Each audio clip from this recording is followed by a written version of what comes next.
गया गया गया गया गया, ये भी गया ये भी गया ये भी गया ये भी गया ये भी गया।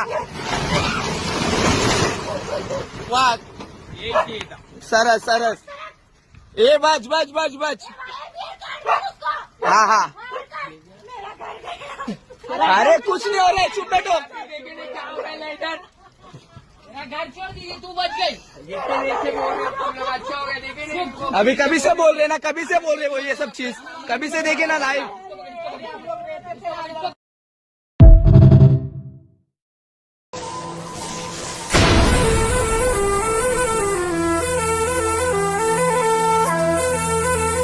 दृश्य आपण पाहतोय मुंबईच्या किंग सर्कल परिसरामधून, जिथं गुडघ्यापेक्षा वर जवळपास कमरेपर्यंत रस्त्यावर पाणी भरलेलं आहे। त्यातूनच नागरिकांना चालावं लागतंय, त्यातूनच वाहनांना मार्ग काढावा लागतोय।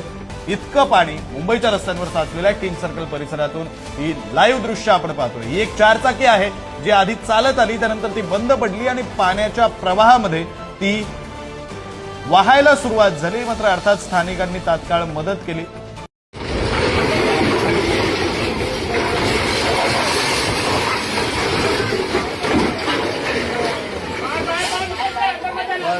अंदर नहीं जाना है कोई, अंदर मत जाना, हो गया।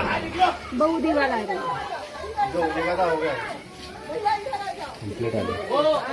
आणि आता पुणेकरांसाठी अत्यंत महत्त्वाची बातमी। पुणे शहरासह जिल्ह्यामध्ये 3 दिवस पावसाचा इशारा देण्यात आलेला आहे। राज्यामध्ये पुन्हा एकदा थंडीचा कडाका कमी झाला असून आता ढगाळ वातावरण निर्माण झालंय आणि गेल्या 2 ते 3 दिवसांपासून पुणे शहरासह पिंपरी आणि चिंचवड यासोबतच संपूर्ण जिल्ह्यामध्ये ढगाळ वातावरण निर्माण झालंय।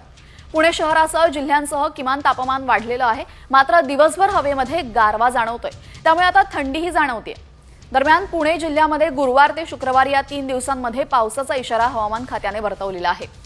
बंगालच्या उपसागरामध्ये कमी दाबाचा पट्टा तयार झालाय, त्यामुळे तिकडून संपूर्ण जिल्ह्यामध्ये ढगाळ वातावरण निर्माण झालंय। तसेच उत्तर भारतातून शीतलहरी येत असल्यामुळे थंडी आणि पाऊस असं एकूणच वातावरण पुण्यामध्ये पुढील 2 ते 3 दिवस राहणार आहे।